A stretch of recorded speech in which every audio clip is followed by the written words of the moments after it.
Thanks for spending your birthday with us. And we would like to check how you're doing since Rome and how the preparation is going. Yeah, thanks. Not kind of how I imagined my birthday to go, but nice to see you guys. It's been a lot of, lots of hours spent on the court and trying to, perfect the game and the body and enable myself physically and game-wise to be ready for a best of 5. So let's see. I don't know whether that's going to be the case, for the entire tournament, however long that tournament will be for me. But, Grand Slams have been, I've said this many times, always the priority list, particularly last couple of years. So I always try to aim to be at the peak of my own abilities to perform well in Grand Slams. So can't wait to get out on court and start competing. Happy birthday. Thank you. Just your view on the 15-minute protest. What's your opinion on it? Are you partaking in it? And are we on the clock as we talk to you now? No, I'm not part of that. I cannot comment on something that I was not part of in terms of the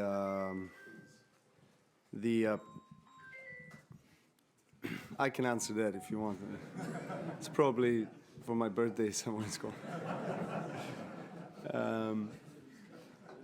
I haven't been part of that. I haven't been part of the process of the conversation or the planning or the decision making. So I can't comment on that, to be honest. But what I can do is reiterate my own position that I've said many times before, that as a player, which has been my primary role in this sport for so many years, I've always been on the player's side and trying to advocate for players' rights and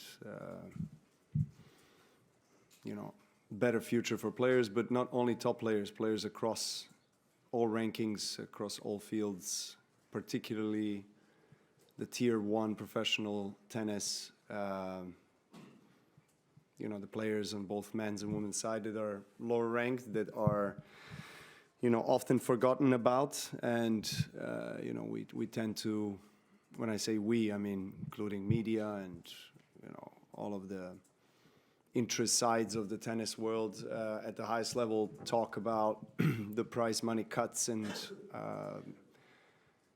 how much are the top players earning or not earning, but we tend to forget how little is the number of people that live from this sport. So I will never stop mentioning that or talking about that, because it is the most important field of the tennis professional circuit, that foundational top tier 1 level for the future of the sport. If we want to nurture the future, if we want to have the players thrive from this sport, not just survive, and if we want also to increase or improve the sport as a whole and increase the number of the kids who want to enroll themselves onto the journey of becoming a professional tennis player, then we have to discuss about, for me at least, the more important topic, which is how do we grow sport in a grassroots level. So, and for that, that's not only question of, the players expressing their content or discontent. I think it's us as a whole, Grand Slams, governing bodies, the governing tours, everyone. We are very fragmented. It's already complex enough as a sport, how the structure is set and how we are regulated. So the further fragmentation is really hurting me personally. I really don't like to see that. But yeah, let's see and let's learn also from golf. I think golf is a good example of professional, individual, global sport that has been through and is still going through very challenging times in terms of the governance and splitting tours and players, and that are able to participate in only one tour if they go to another. We've seen what's happening. So let's learn from that. Let's try to be a bit more united and have a unifying voice into finding better, structure and better future for our sport, because now is the right time. Because that's the sentiment that I feel. It's just, it's not one or two things that are happening this tournament that the players are partaking in terms of media. It's just overall there's a lot of rumors, there's a lot of sentiment on what is happening in terms of the changes in sport, and I think it's something inevitable. So hopefully we're going to be able to do it with least turbulence possible.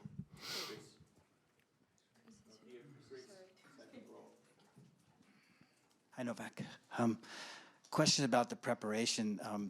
Maybe the decision not to play Geneva. I know you rocked up in Australia, hadn't played. That was very rare for you. Made it to the second week without dropping a set. I mean, you know how to do this better than anyone. It's your 22nd appearance here in Paris. But can you take me through what it was like for you the last couple of weeks, why you made the decision, and how do you prepare yourself without very much match play for an event as big as this? Well, to be honest, it was a higher force. I mean, I wanted to play more, but my body was not allowing me. I was going through rehabilitation process for my injury. So, after Indian Wells, it was, just not possible for me to compete for several months. And that's the reason why. And I really wanted to go to Rome to give it a shot and try and, see how I feel. I mean, I was far from being ready to compete, but still I needed at least that one match just to, have the score called by, chair umpire and have experience of the nerves before I eventually come to Roland-Garros, which at that point I didn't know if I was going to be able to play or not. And thankfully, the response of the body and the preparation has been positive in the last 10 days. So here I am, and we'll see what happens.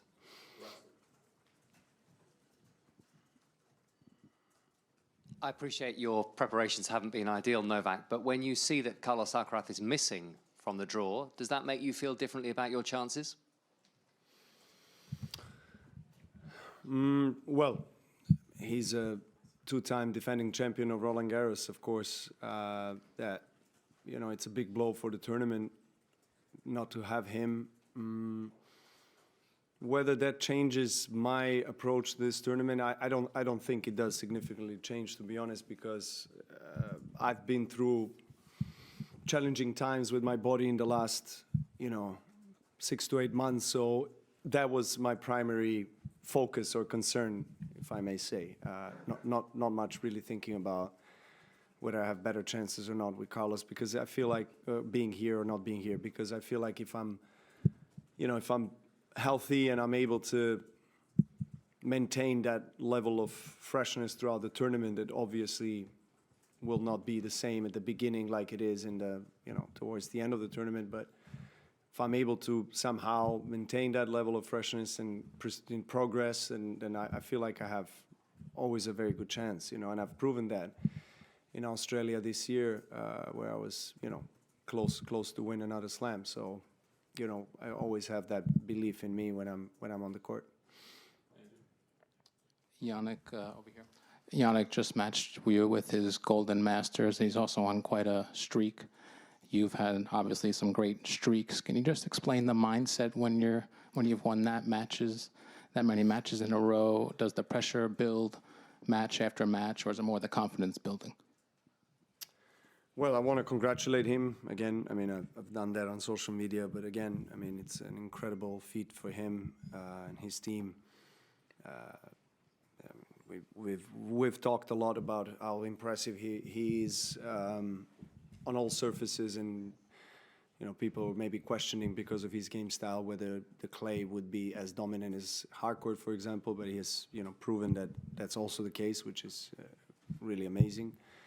And yeah, I mean, being one of the two guys that have managed in the history to be the only ones to win the Golden Masters, I know how challenging that is and how difficult it is. So, I really congratulate him for that, because it's quite an achievement. And he's really young. He still has a lot of time ahead of him.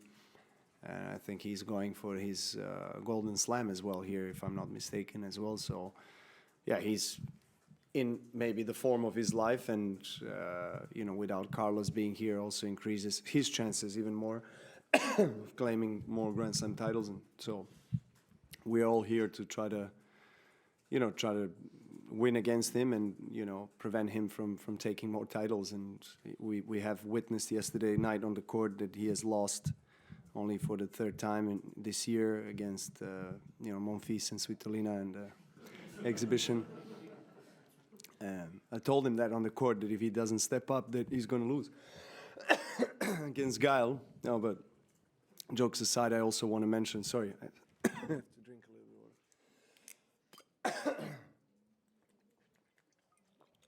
bit of water.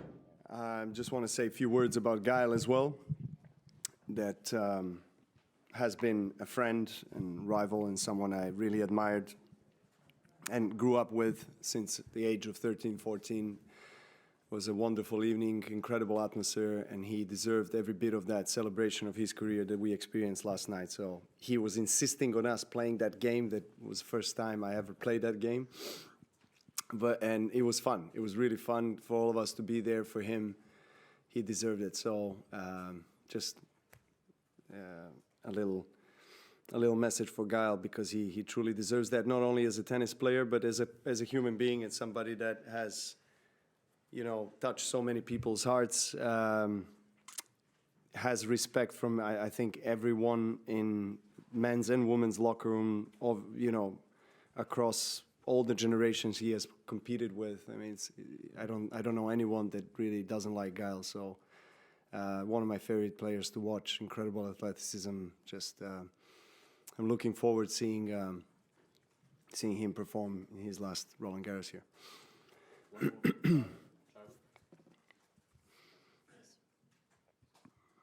This was sort of a game-style question, Novak. It seems like from the outside you've played with a lot of aggression the last few years, and I just wondered how conscious a decision that was, whether that's just a kind of natural thing that developed, just kind of how that came about. Well, I think it is natural and logical and rational, I think. I mean, to be stepping into the court more and trying to take the ball early, take my chances. I mean, I'm not getting any younger, that's for sure. So, the body is obviously as well more challenging nowadays for me to handle in long matches, after long matches particularly, to recover quickly. It's not as fast of recovery as it used to be. So I know that that's the kind of game plan and desirable tactics, particularly in the big matches. It's hard to always execute it. I mean, I have it in my mind. I know I'm not maybe a natural serve and volleyer and stuff, but I try to do that as well.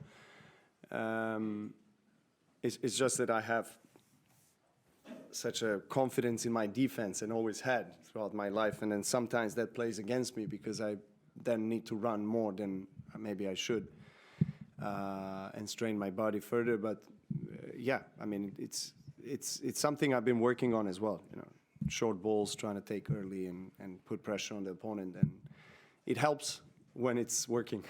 How hard is it to make that way? Well, I want to believe that for most of my career, and actually this is the way I've been brought up and taught tennis early in my childhood, is to be close to the line and try to take the ball on the rise. I haven't played like that maybe throughout the entirety of my career, but I've always tried to be the one that dictates the point,